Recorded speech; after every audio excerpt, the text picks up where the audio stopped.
Good evening, everybody, and welcome to Resistance TV. It's Wednesday, 17th of August, and tonight I'm joined by my guest, Cathy Larkman, to talk about this new policy which has been brought into, it's advice and guidance that's been brought in nationally for police forces, which relates to sex and gender and strip searching and intimate searching of suspects. So I'd like to welcome Cathy to the show. Hiya. Hi. So, Cathy, you're a retired police, let me get this right, police superintendent, operational superintendent with over 30 years experience within South Wales Police and with supervisory experience of frontline policing police officers. Yeah, that's absolutely right. I joined South Wales Police in 1989, retired last year in 2021. I actually did over my sort of term of service, which was 30 years. So I did about 31 and a half, trying to get my staff through some of the worst parts of the sort of COVID pandemic. Yeah. And, you know, I've obviously done a variety of roles, worked my way up from constable since joining in the late 80s, and was a really proud officer as well. I like to think I always tried to do the right thing, not the easy thing, because I think that's what leadership's all about, doing the right thing and not the easy thing. And I probably thought I was going to have a very sort of quiet, comfortable, pleasant retirement and taking up a few little hobbies. Well, that hasn't quite happened in that way, has it? Best laid plans. So, so before we go into this and find out more about what this policy actually says and what the implications are and what your involvement in that is, just like to give a reminder to everybody that we will be allowing 15 minutes at the end of the session today for people so we're going to respond to questions. So please do put your comments and questions in the chat. It's great to hear from you. And thank you very much to everyone for all of your feedback over the first two sessions that we've run within this season. We did have some problems with the audio last week, but nevertheless, it feels like it's been positively received by people. So thank you for that. And I'd like to also please ask people to like and please also subscribe to the YouTube channel.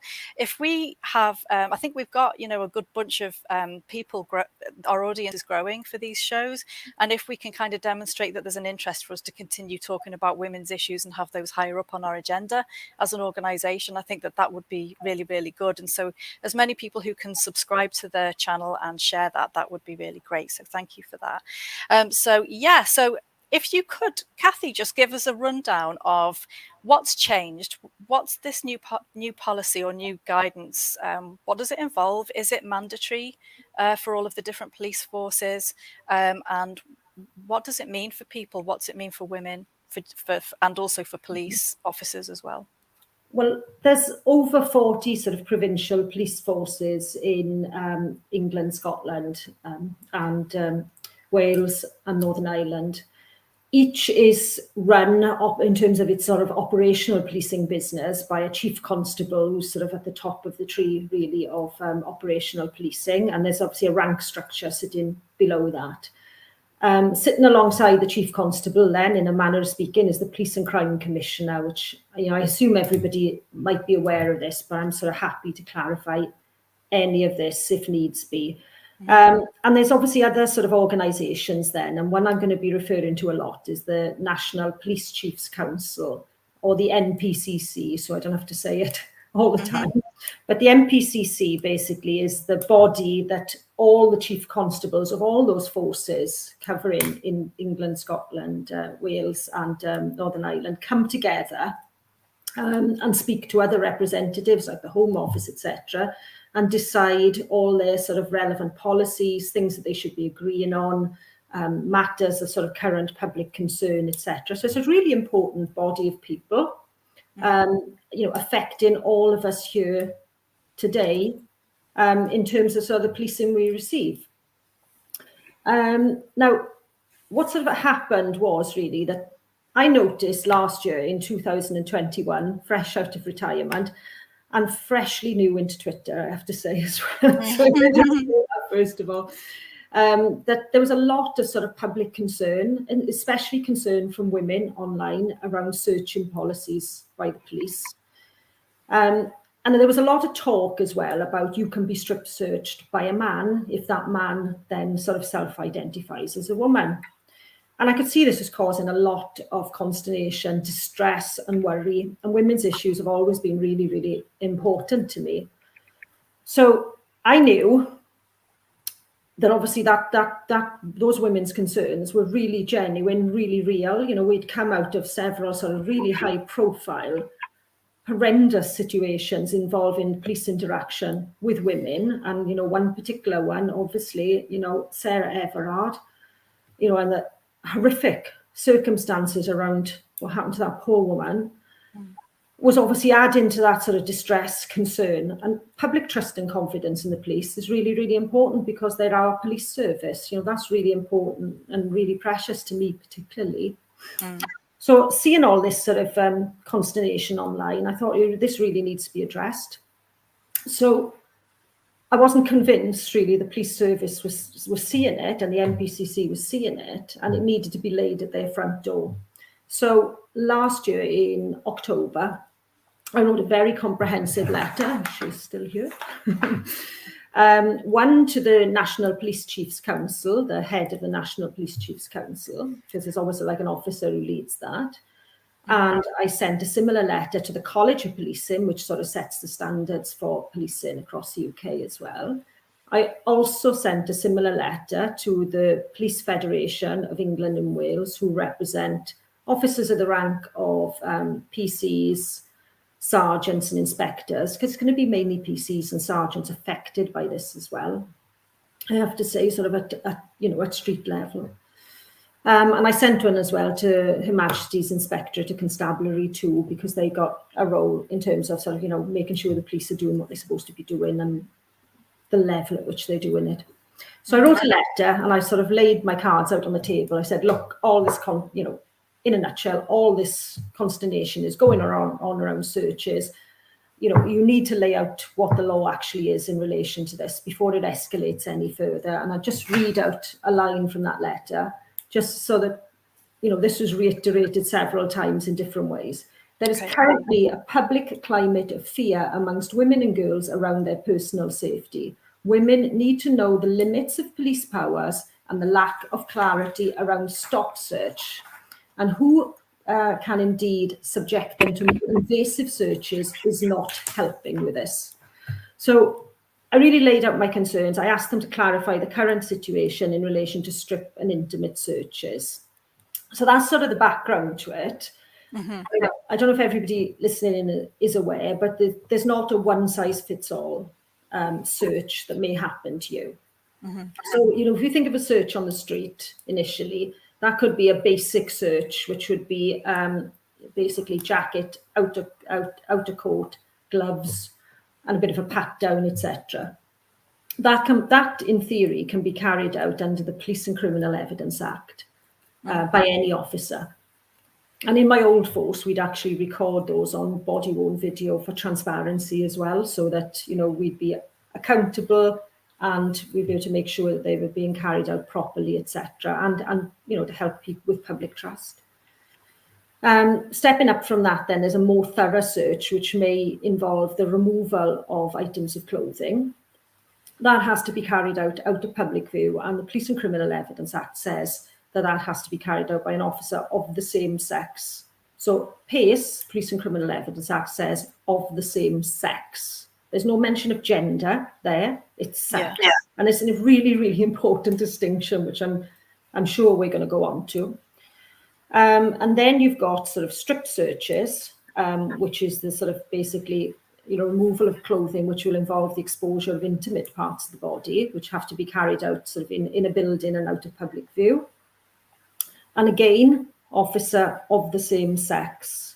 And then intimate searches, which are subject to, which won't be a street level search, would be as like a search when you're already in custody and carried out under certain circumstances. It's got to be authorised under certain circumstances as well. And, you know, they are carried out by a medical practitioner. But again, there's a lot of regulations around them, around the officers present needing to be of the same sex as well, for obvious reasons, you know, privacy, dignity, all those reasons. Yeah. So I asked the NPCC just basically, lay it out, because this is what I know PACE says. And, and if you lay it out, obviously those issues around women's trust and confidence may dissipate then, once people realise the situation and they know what their rights are in respect to this. So things sort of basically sort of petered along for a little while. And then it was around about in March, I'm sort of checking the dates here, I had a reply from the NPCC, basically with a policy that they'd agreed in December 2021 at a meeting of all the police, all the chief constables of the area, where they had considered a recommendation from the NPCC LGBTQ plus lead, Vanessa Jardine, which basically said that those searches, that more thorough search, strip search, intimate search, which PACE says requires an officer of the same sex, that they had decided and agreed that that would no longer apply in effect. Their interpretation of that would be that once an officer says that self-identifies as another gender, they started using the terminology gender within that. But once the officer self-identify that was their live gender, that they could then search a person of the same gender as they've self-identified into. So, to me, that flew in the face of the Police and Criminal Evidence Act. I was really worried about what I'd seen in that sort of paper that they considered, because I couldn't see any consideration whatsoever of the impact on women, on how women may feel about this. And I appreciate, I have to say, that men may have feelings around privacy and dignity as well. I don't mean to diminish any of those, but obviously I was coming from the point of view of females primarily in mind. But they hadn't appeared to take any regard to that at all. They hadn't given, the only sort of nod that they had really to the woman's feelings was that the woman could object and ask for somebody else. But a female being searched is not necessarily going to be aware that she can object, especially if she's overwrought or, feeling under a lot of pressure, etc. And to me, that's not good enough. No. As a police officer, you've got a responsibility really, in terms of accountability and an invasive tactic like search, making sure it's carried out impeccably, because it can go wrong. It goes wrong. So I thought they were tone deaf. And I'm still quite shocked, Mandy, I have to say, with the response.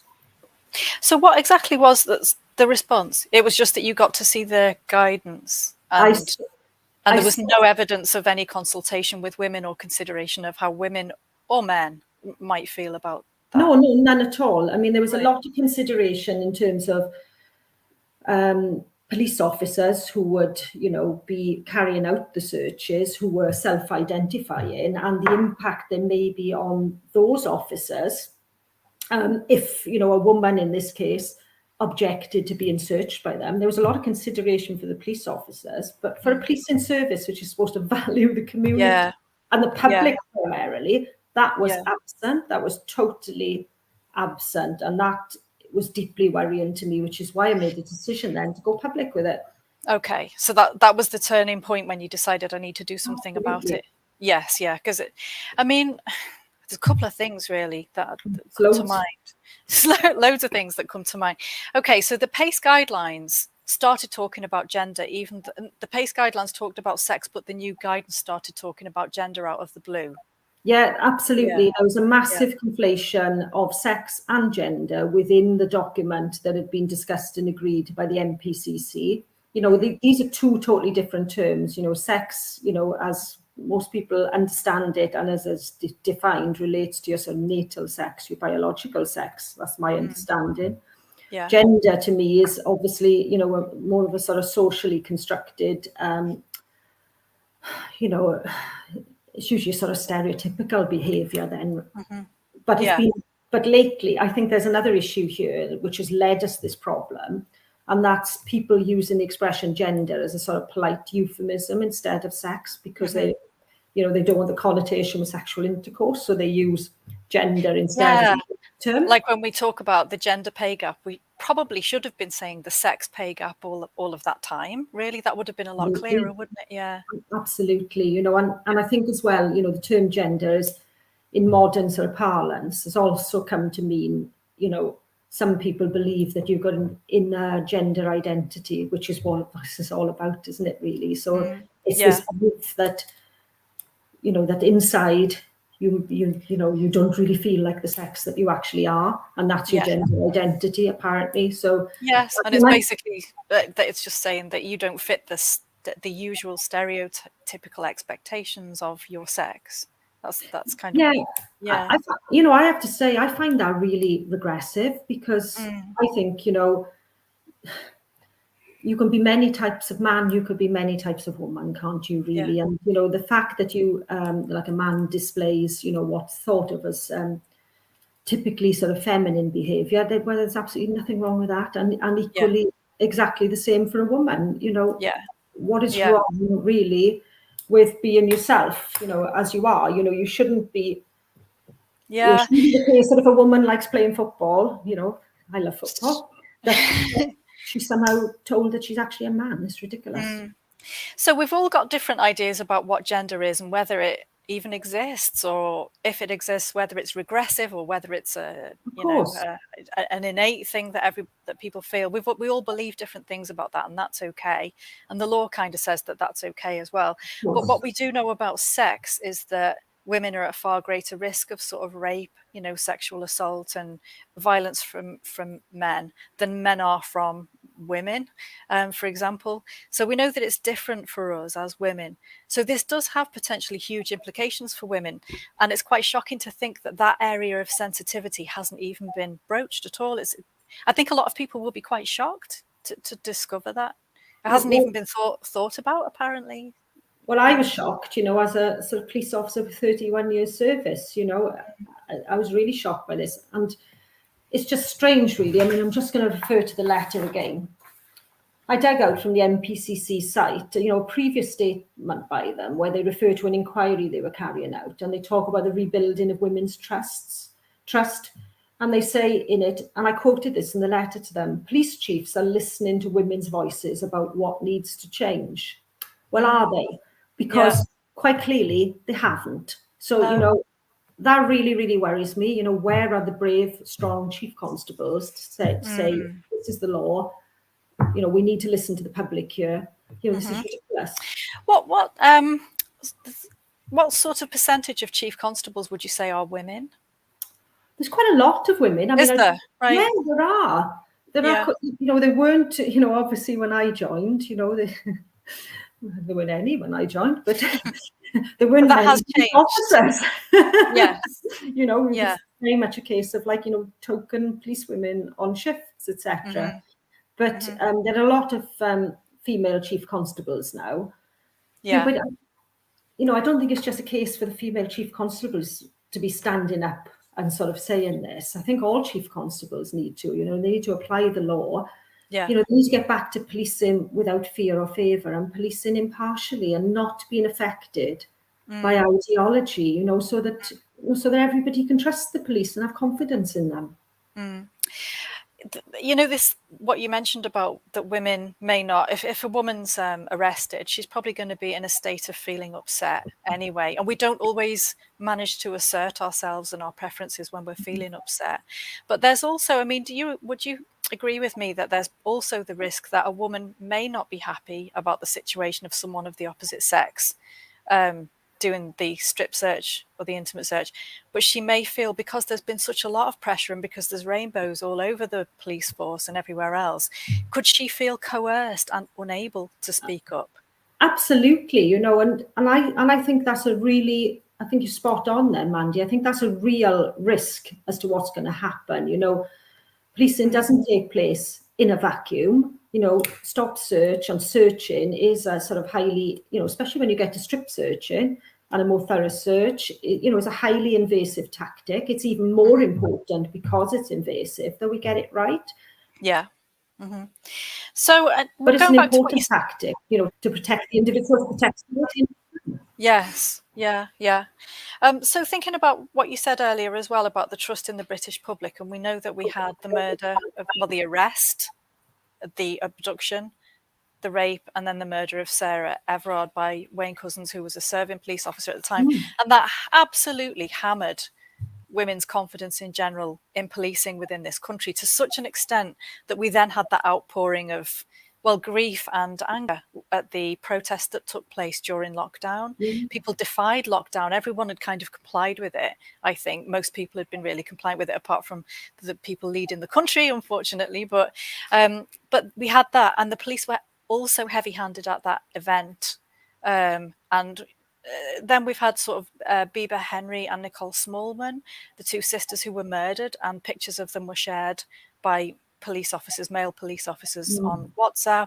We had an independent report in February that found that some officers had been just casually joking about rape victims.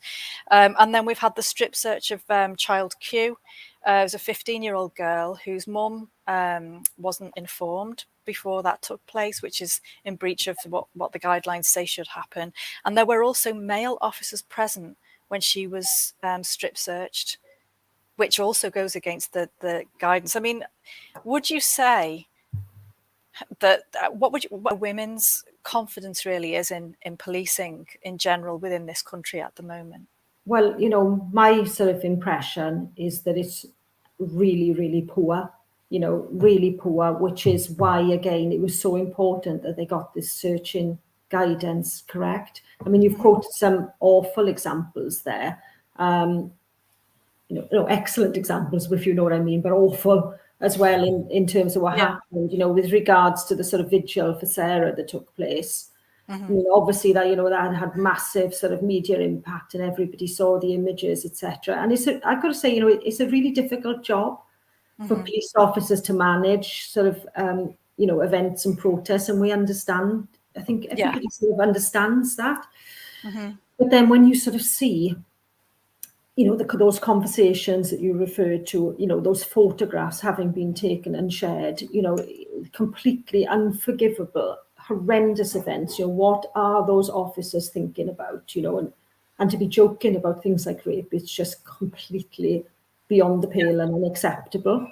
I wanted to make one point, Mandy, if that's okay as well, about the searching that I haven't mentioned, and that is that the MPCC also mentioned within their agreed policy that if a woman objected and that objection was felt to be discriminatory behaviour, that consideration would be given to creating a non-crime hate incident or even a hate crime, a crime if it passed the threshold. Yeah. So if someone who's who's a police officer within that situation interpreted a woman's objections in that way, she could find herself criminalized. So not only is she forced to undergo that intimate search by someone of the opposite sex, but she herself could be criminalized for objecting if it's perceived as having been transphobic, I imagine. Well, again, and that's what we don't have clarity over. But, the way things have gone before with sort of hate crimes and non-hate crime incidents, because we know, because a lot of these are sort of obviously played out in the public arena, and people, certain individuals have obviously, taken the step of challenging policing with regards to that. But we can see the harm that does then, and this woman who effectively, you could argue is being sexually assaulted by way of a strip search that arguably, should not be happening, because PACE says as a person of the same sex should be carrying it out and not the same gender, is then being criminalised potentially, or non-hate crime, non-crime hate incident against her. Are we going completely mad here? Have we lost the plot in policing? I'm not an embittered ex-officer. No. I'm a sort of 31 and a half year service officer who sort of went, well past retirement age. And it really worries and distresses me to see them making these decisions. What is going on?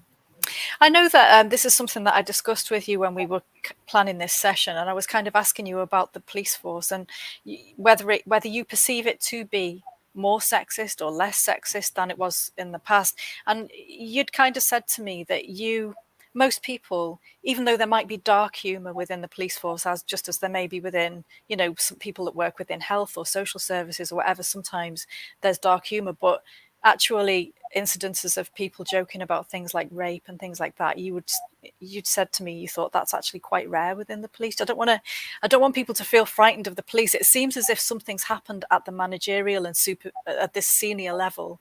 Something's gone wrong at that level. This policy capture's happened there rather than on the front line of policing so much.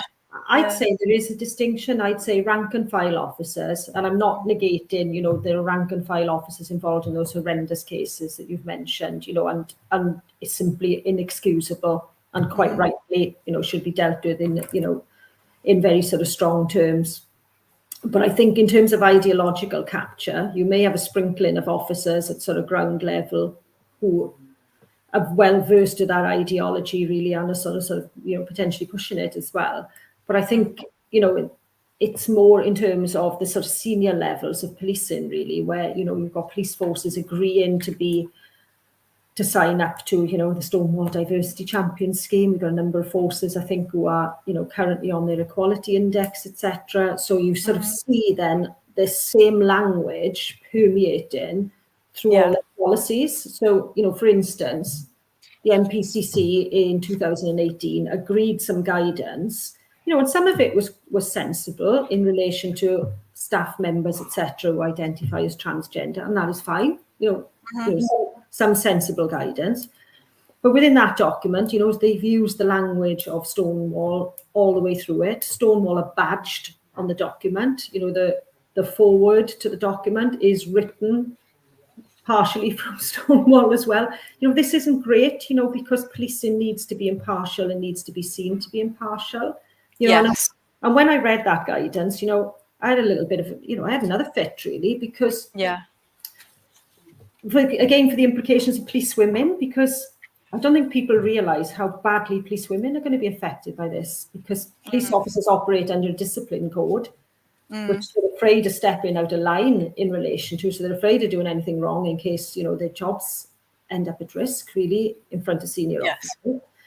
So police women are being put in this position, and the guidance that I read related to individuals, choosing to use changing rooms and showers, etc. at work. And again, not an ounce of sort of thought or consideration for what police people may think about sharing those changing rooms or showers, and how they may feel. And I probably should say as well, Mandy, that I mentioned the Police Federation, who represent constables, sergeants and inspectors. To this date, I've had no response from them, and they are the staff association that represent those officers. They haven't even bothered replying. Lucy Masood, I was listening to, I don't know if you've heard her talk at all, but so I was listening to her being interviewed, because she was a firefighter before she became a barrister, wasn't she? But she was also involved in the fire FBU, the union. She was talking about in the sort of old days when she first became, because I think she was a firefighter for over 10 years, 12 years or something like that. And in the early days, women had to share changing rooms with male firefighters, and they didn't have any spaces of their own. And a lot of them had to get changed in their cars, and they didn't have their own toilets, etc.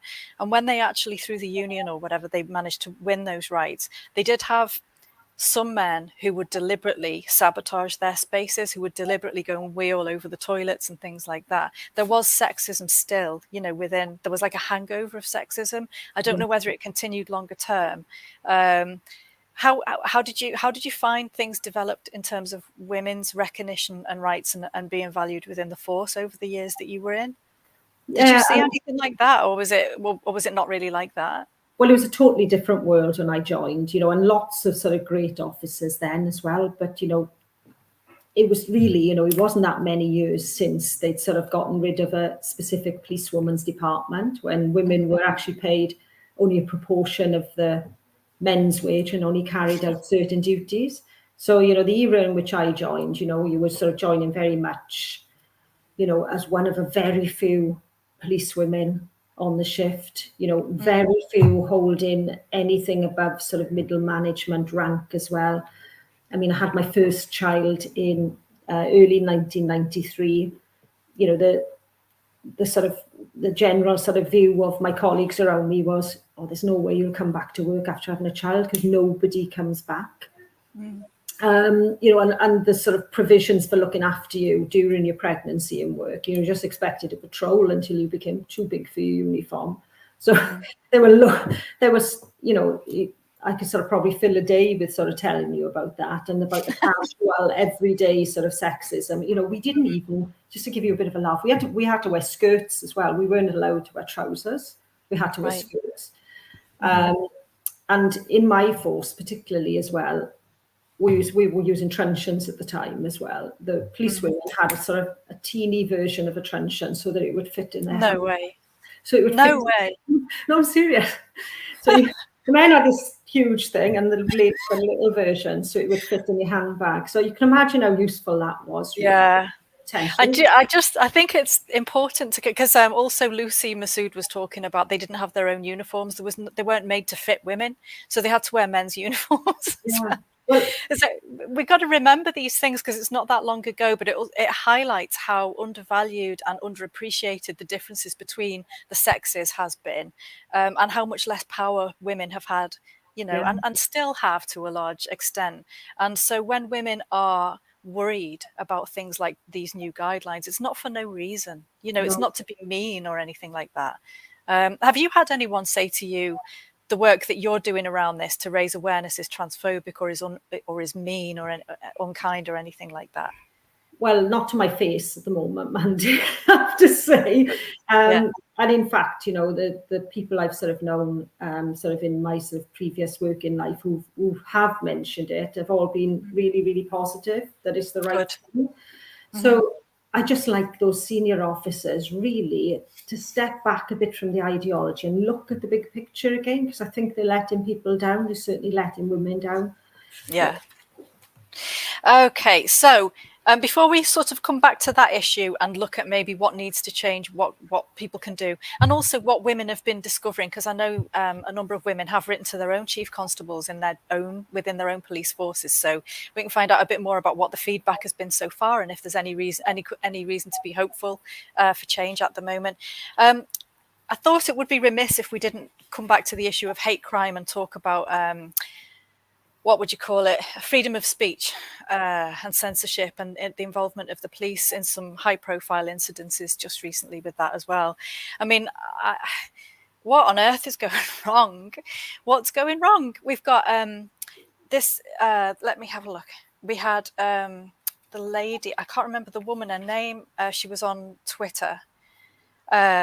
And she'd posted a video. I mean, this is just the most recent. We had Kelly J. Keane, who had 2 police officers visit her house on the weekend to tell her that she'd been untoward about paedophiles.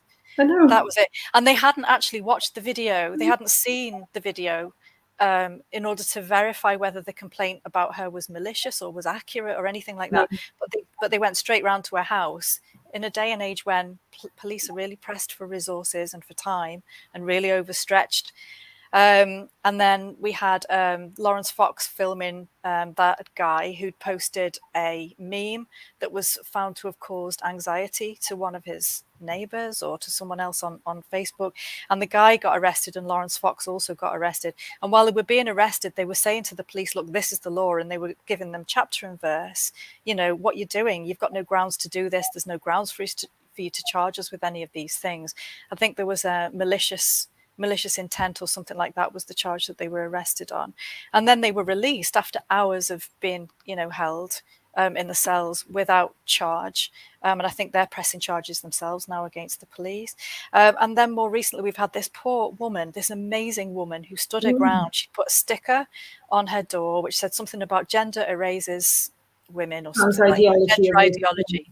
Yeah, which really, when we're talking about these guidelines and what you're saying about everyone having shifted from talking about sex to talking about gender, when the law doesn't actually talk about gender in those terms when it comes to strip searching, you could say that's actually an accurate sticker. It's not actually mean about anybody. It's a description of what's actually happening in real time to policy at the senior level, in policing, in prisons, you know, in how we respond to children in terms of their psychological health and their physical health, right across the board.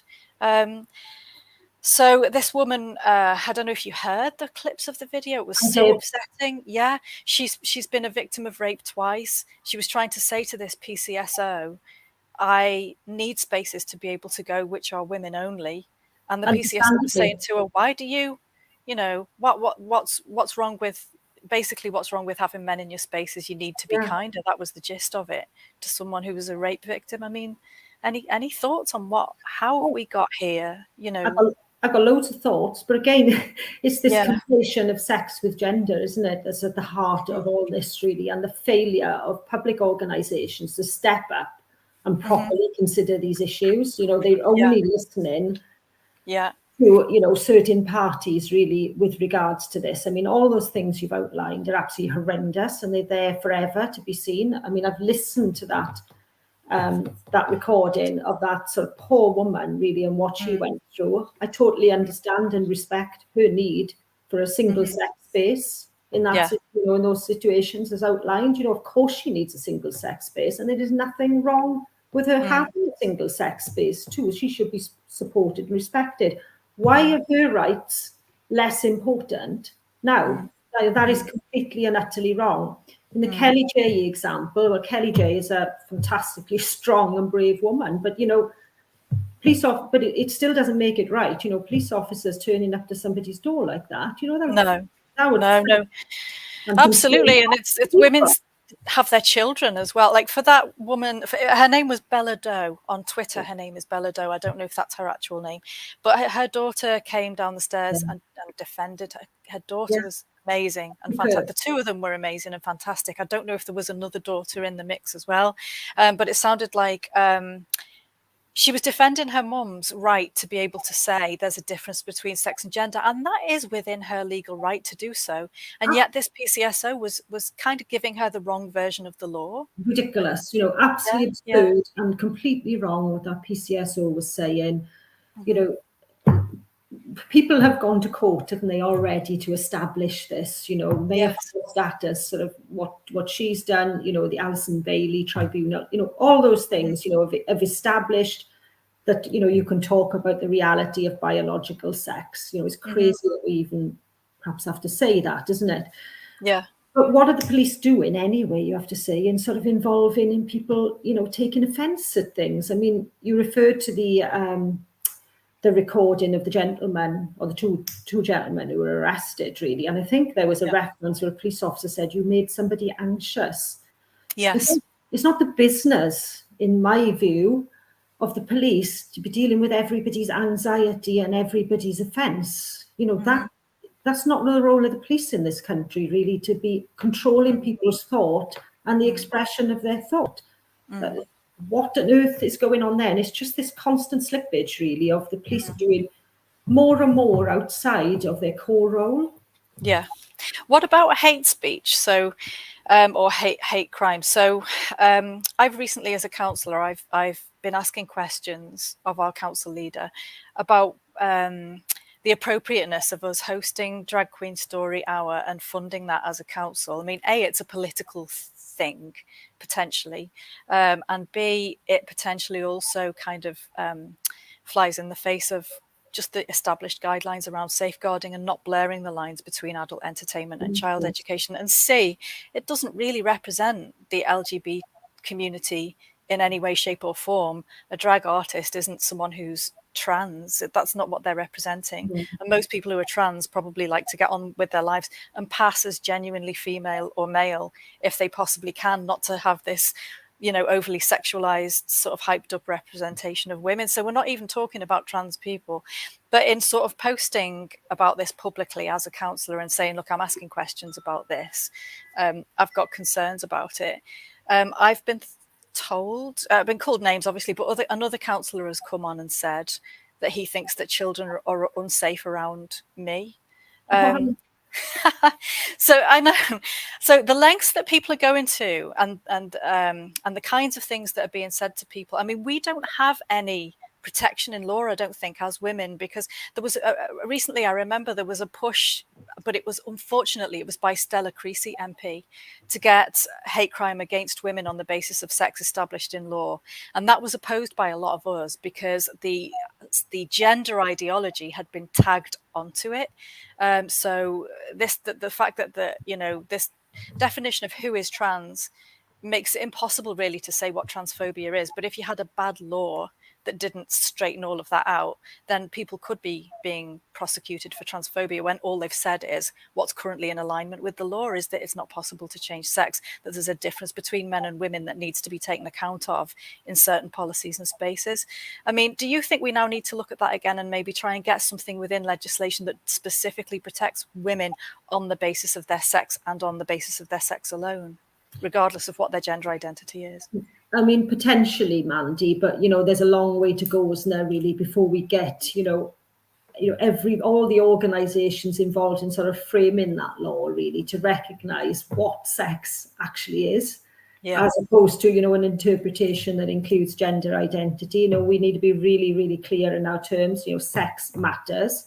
Yes. I'll come back to the sort of drag queen story hour thing in a moment, if I may, but I mean, if I can just refer to the fact that, where it's getting so messy and confused, Keep Prison Single Sex, a fantastic organisation, obviously did an exercise recently around how police forces were recording perpetrators, victims, etc., their data recording.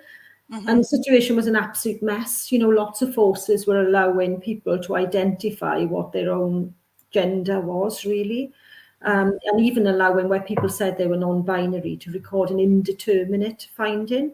Data is important. Data integrity is important. It frames policies and services. If that is a mess and the police are, throwing it to the wind, really, then, that's completely wrong.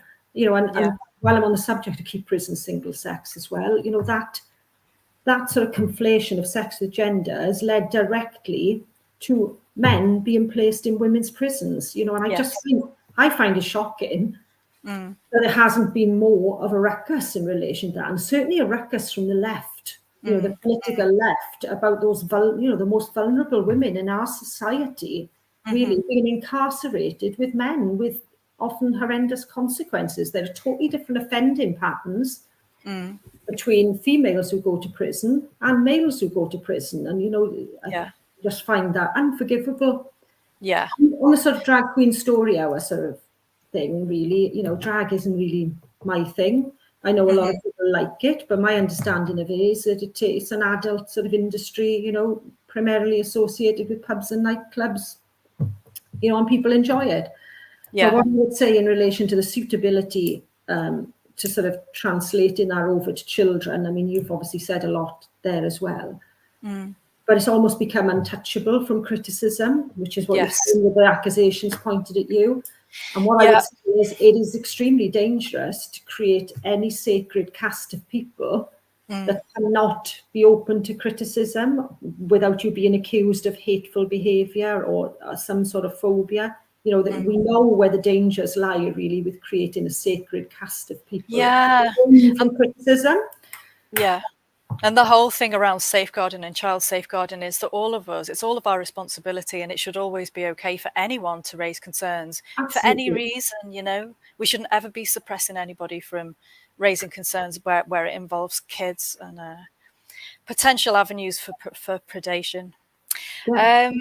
As well as it's not just that, it's just as well as blurring of boundaries. We're going to have one of our guests that we're having on within the next couple of weeks is going to talk more about embodiment and how the kinds of things that children need in order to be able to keep themselves safe. So I think that'll help us kind of unpack that area in a little bit more detail. We need to go to questions. I want to ask you just before we do about your activism. So we know that some women have written to their own chief constables. Is there any light at the end of the tunnel at the moment, do you think, with this? Women across, all the sort of nation, England, Scotland, Wales, Northern Ireland have written to their chief constables and to their police and crime commissioners, concerned women living in those police force areas, to see if they are implementing the NPCC policy that they agreed to support. there's a sort of variety of sort of responses coming back in relation to that. There are some sort of notable examples of people who are concerned about implementing it, and who are carrying out further work first. I think it would be unfair if I didn't mention that Greater Manchester Police, for instance, in fairness to them, have recently held a focus group with women of the Greater Manchester area to hear directly what their concerns are from them before they decide anything. And that's to their credit, at least they're listening now. So, well done the officers who've done that. But primarily what's coming back from other forces is they're working towards implementing this searching guidance by the beginning of December. So it looks as though it's going to be in place in virtually all police force areas by the beginning of December. So we've got a little window of time really to kick up fuss about this and say it's Absolutely. not good enough for people to judge this on a case-by-case basis. It's not good enough for women to be left to know what their rights are, to be able that they can question if they don't want to be searched by somebody who's of the opposite sex, but that they may be charged themselves with that. None of that's good enough. We need to just be saying no to I go further, Mandy. I'd say, in your area in which you live, and for everybody else, you elect the PCC, the Police and Crime Commissioner, as your elected representative to hold the Chief Constable to account. They draw up a police and crime plan together, which is viewable online, which will contain policing objectives. Read it, write to your PCC. We are seeing PCC saying it's nothing to do with me, it's a matter for the Chief Constable. That isn't good enough. They're your elected representatives. Hold them to account, get them to hold Chief Constables to account, because it's just unacceptable. I would say as well, Women's Rights Network are really, really good, aren't they, on some of these issues? Have they got yes, I love it. Have they got a standard kind of suggested letter or anything like that people can get hold of if they want just a starter for 10 of how to word it, or how to get the Police and Crime Commissioner's email address or whatever?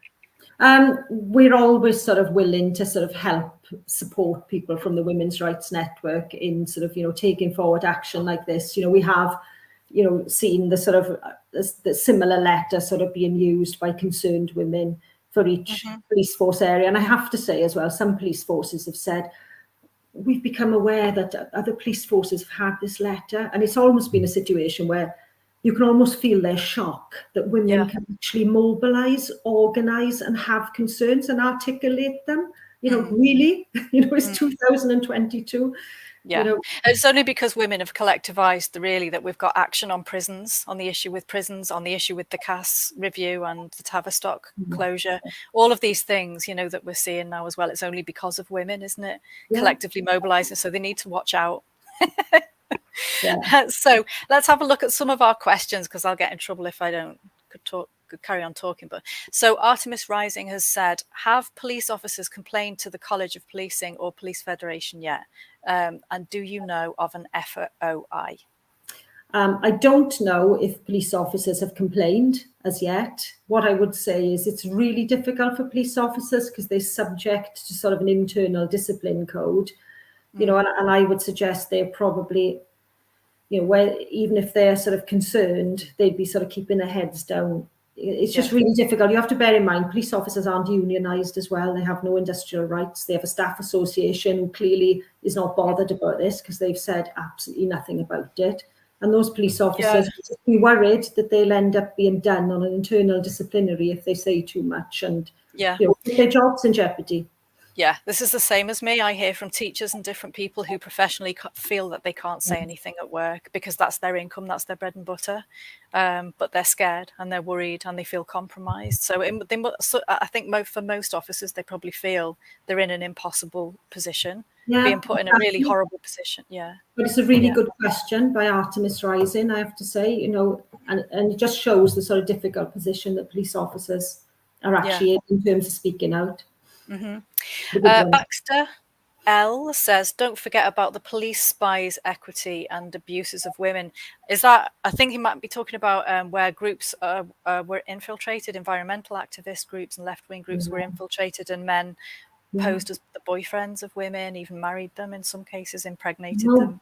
I know. Is that what that refers to? I think. I think that's probably what it refers to, isn't it? And, I think Baxter's, right to sort of bring that up. It's in the mix, isn't it, really? The suffering of those women, really, and the sort of, the the absolute dishonesty, shocking really.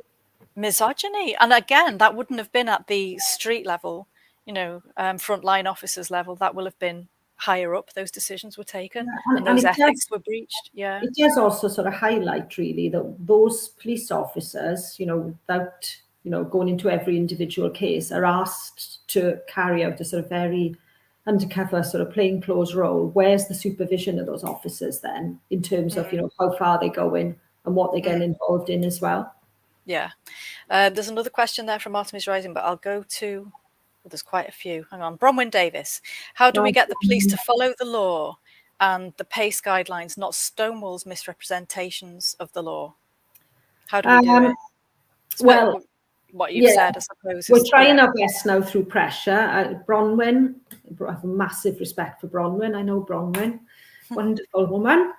I would sort of suggest, really, that I think the police are going to find themselves at some stage either with sort of individual legal cases where a woman has been searched. I'd hate to think that that was going to happen, or potentially in judicial review territory. There's all sorts of sort of possible levels to where this could go. But I would sort of, I would hope that the Association of Police and Crime Commissioners would also get their acts together in relation to this. I haven't mentioned them much, but there are some sensible PCCs. I'd like to think. They need our votes. They're elected representatives and they need our votes. And my impression is that a lot of them, like a lot of politicians, would like to just bury their heads and avoid having to talk about this or confront it. So for me, it's our job as women to make sure that they are not able to do that. We need to put them on the spot and make them feel awkward and make them answer. Mandy, it's only the difficult people who change things. A lot of people only want to hear from people who are, submissive or compliant, etc. But it's only the difficult people shouting up at the back of the room who ever change anything.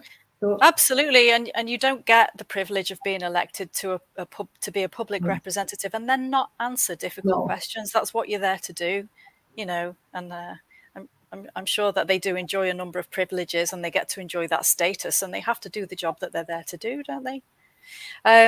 So Artemis Rising has said, do you expect a legal challenge to many police constabularies for their promoting Stonewall, lanyards, decorated cars, etc.? A legal challenge? Oh, in terms of the sort of decoration of cars, etc. I think in terms of that, maybe the politicization of it, because not so much the LGB angle, but the T aspect of it. There's a lot of confusion. There isn't really an agreed upon definition of what that means. People have the right not to go along with gender ideology. We've had that established in law, as you've said. So it's kind of, have the police taken this further really than they should do in terms of politicizing? I sort of think some things have happened with really good intentions to sort of deal with sort of mistakes in the past where the police have sort of been, I'm not saying they're perfect now. Please don't think I'm sort of saying that, because we know that's not the case. But I think, there's certainly been accusations, well-founded accusations in the past that the police are sort of divorced from the community. And a number of instances, historically have happened to sort of, highlight that really in sharp focus. But I think the police are overcompensating, and that's why they've sort of ended up in this mess. They've tried to overcompensate for that, separation, etc., from the community by immersing themselves into sort of minority groups to try and give them confidence and re-establish police trust. But in doing so, in sort of displaying all these flags, badges, and sort of, taking part in parades, police are then sort of compromising their appearance of impartiality and just really annoying people, with really good reason as well.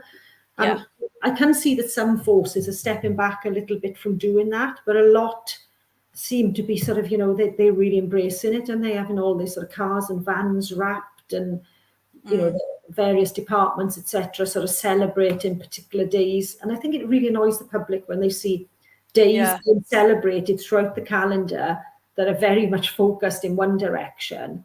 Yes. But it's not applied equitably to everybody. So I just think we need to get back to just trying to be as impartial as possible and not involving themselves in any of that.